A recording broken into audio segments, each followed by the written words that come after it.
Hello दोस्तों, तो मैं बस स्टैंड पे उतर चुका हूँ। अब मैं आपको ले जाने आया हूँ एक ऐसे मॉन्यूमेंटल, एक ऐसे हिस्टोरिकल प्लेस पे जहाँ पर हर कोई विज़िट करना चाहता है। हर कोई उस ऐतिहासिक साइट को देखना चाहता है। जिस साइट पे मैं आपको ले जाने आया हूँ वो साइट का नाम है वसई किला। वसई किला बहुत ही पुराना है, लगभग 500 से 600 साल पुराना वो किला है। और ये जो वसई किला है ये लगभग नायगांव स्टेशन से 6 किलोमीटर की दूरी पर ये अवस्थित है। आपको बस मिल जाएगी, आप बस से आप आराम से यहाँ तक पहुँच जाओगे आप। तो ये किला का बहुत ही पुराना इतिहास है। लगभग 1533 ईस्वी में गुजरात के सुल्तान बहादुर शाह के सेनापति मालिक तुद्वान ने इस किला का निर्माण कराया था। उसके ठीक एक वर्ष बाद यानी 1534 ईस्वी में पुर्तगालियों ने इस पर हमला कर दिया और फिर उन्होंने उसके बाद अपने ढंग से इस किला का विस्तार किया, बड़े बड़े दीवारें बनाए और उसके बाद 150 साल तक उनका राज रहा। और मैं फ़िलहाल उसी जगह पे जा रहा हूँ, उसी साइट को विज़िट करने जा रहा हूँ। और इस किला के लगभग 2 दीवारें हैं, एक मुख्य द्वार, उसके बाद एक और द्वार है। और इसके अंदर एक छोटा सा भी किला है। और उस किला में आपका कई सारे अस्त्र शस्त्र रखने के वहाँ पे जगह था। उसके बाद कई सारे स्नान गृह था।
तो गाइज़, मैं एक और द्वार हमको मिली है।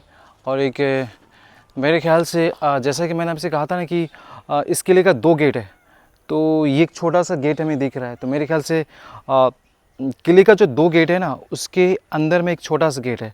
तो मेरे ख्याल से यही वो गेट है जिसके बारे में मैं आपको बता रहा था कि किले के 2 गेट हैं और एक अंदर में एक छोटा सा गेट है। तो लेट अस सी क्या है अंदर में। चलो मैं देखता हूँ।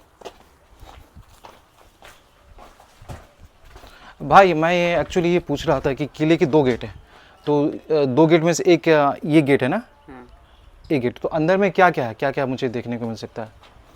मुझे भी इतना मालूम नहीं, मैं इधर काम करने आया हूँ। अच्छा, उतना नहीं मालूम है। कुछ थोड़ा बहुत तो आइडिया होगा, थोड़ा भी तो आपने। ओके, चलो, इनको उतना आइडिया नहीं है। तो यार अंदर तो काफ़ी कुछ है।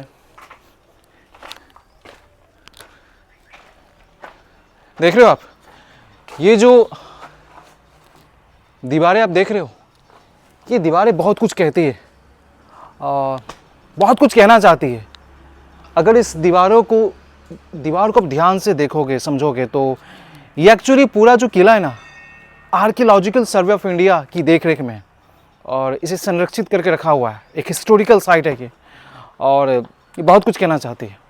लगभग 150 सालों तक पुर्तगालियों का राज रहा यहाँ पे, और उन्होंने कब्जा जमा रखा था। बल्कि न केवल ये वसई गांव, बल्कि उसके आसपास के जितने सारे इलाके हैं उस पर भी उन्होंने कब्जा कर रखा था, और पूरा उनका राज था। उन्होंने काफ़ी कुछ अनाथालय और कई सारे अस्पताल, मठ इत्यादि, ये सब सारी चीज़ें उन्होंने यहाँ पे बना रखे थे। और काफ़ी कुछ उन्होंने विस्तार किया था। अपने ढंग से उन्होंने किला को बड़ी बड़ी दीवारें उन्होंने खड़ा कर रखी थी, जिससे उनका जो एरिया, उनका जो किंगडम है, बिल्कुल तरह से सेफ रहे, सुरक्षित रहे, किसी भी तरह का कोई खतरा ना हो। तो मैं थोड़ा सा आगे जाता हूँ। आगे क्या है?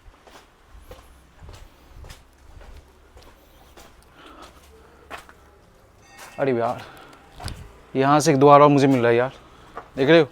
यहाँ से निकल रहा है कि छोटा सा द्वार है। एक तरह से मुझे ना गुफा टाइप का लगता है। पता नहीं उस टाइम राजा महाराजा पुर्तगालियों को जब राज होता होगा तो उस टाइम वो क्या करते होंगे। यहाँ पे एक सैनिक खड़ा कर देते होंगे कि बेटा तुम यहीं पे खड़ा रहना, किसी को अंदर आने मत देना। और ये छोटा सा ये जो द्वार है कैसा लगता होगा। चलो मैं देखता हूँ अंदर जा कर के। तो यार ये तो काफ़ी बड़ा है। ये तो मुझे लगता है मुझे क्या लगता है पता है? मुझे लगता है यहाँ पे राजा का ना द्वार लगता होगा। यहाँ पे राजा का द्वार लगता होगा, राइट? ये देख रहे हो कितना शानदार ऊपर बनाया गया है। यहाँ पे राजा बैठते होंगे, अगल बगल सैनिक होते होंगे, पंखा से उनकी गर्मी को दूर करते होंगे। और यहाँ पे कई सारे मंत्री लोग इधर लेफ्ट राइट बैठते होंगे। और पहले ज़माने में जिस तरह से जो एक किंगडम हुआ करता, जिस तरह से राजा अपने राज्य को चलाते हैं, राज्य की समस्याओं को सुनते होंगे और फिर इस तरह से उनका राज चलता होगा। और जिसने भी कुछ गलती की, गुस्ताखी करने की कोशिश की, उसको तुरंत कड़ी से कड़ी सज़ा सुनाई जाती होगी। एकदम एग्जैक्टली इधर मैं सही कह रहा हूँ?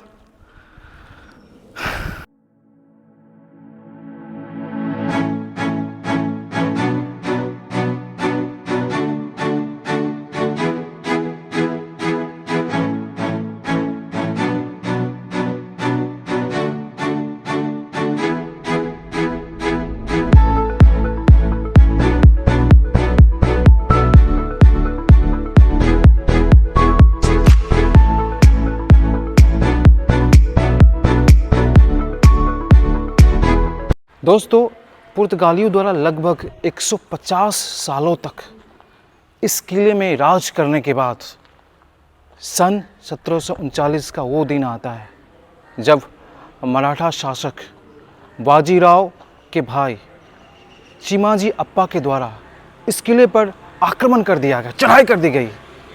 और उसके बाद दोनों में कड़ी भिड़ंत हुई, बड़ा संग्राम हुआ, बड़ा युद्ध हुआ। लेकिन अंत में आखिरकार चिमाजी अप्पा का ही विजय हुआ।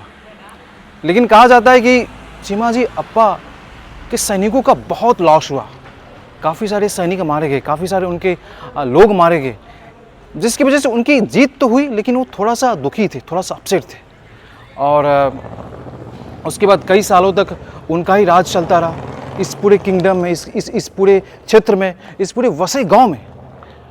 और फिर वे अपनी तरफ से इस राज्य को चलाया करते थे, इस पूरे प्रदेश को चलाया करते थे।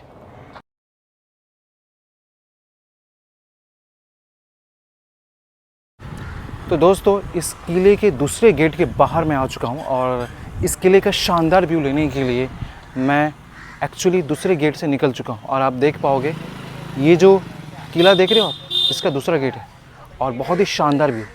हालांकि इसकी जो बड़ी बड़ी जो दीवारें आप देख रहे हो कुछ टूट फूट सी गई है, लगता है, ऐसा लगता है। लेकिन ये टूटी फूटी जो परतें हैं बहुत कुछ बतलाती है, बहुत कुछ हमसे कहती है। मैंने जैसा कि आपको कहा था कि मराठा शासक बाजीराव के भाई चिमाजी अप्पा के द्वारा आक्रमण कर दिया गया और उसके बाद उनका ही राज रहा। और लगभग 1774 ईस्वी में अंग्रेज़ों ने इस पर कब्जा कर लिया और फिर अंग्रेज़ों की हुकूमत इस पर चली। लेकिन 1783 ईस्वी में, सन 1783 ईस्वी में साला भाई की संधि के तहत अंग्रेज़ों ने पुनः मराठा को ये जो किला है इसको वापस कर दिया, वापस कर दिया। और फिर वापस फिर मराठा के राज्य में आ गया और मराठा का शासन इस पर चला। तो बहुत ही शानदार और बहुत ही अनोखा इसका इतिहास रहा है। और ये जो इतिहास है हमें बहुत कुछ कहती है, क्योंकि कहीं ना कहीं हम जो अपने किताबों में पढ़ते हैं, हम जो अपने पाठ्यक्रम में पढ़ते हैं, बच्चों को पढ़ाते हैं, तो इस इतिहास के माध्यम से हम बहुत कुछ उनसे कह सकते हैं, बहुत कुछ उन्हें हम बता सकते हैं इस हिस्टोरिकल साइड के माध्यम से, यू नो। और आपको पता है सन 1818 ईस्वी में, सन 1818 ईस्वी में पुनः अंग्रेज़ों ने फिर वापस कब्जा कर लिया। तो देखो अंग्रेज़ कितने चुतिया थे ना, कितने हरामी थे कि उन्होंने मराठा को तो दिया लेकिन फिर उनसे छीन भी लिया। तो ये कैसा देना हुआ भाई।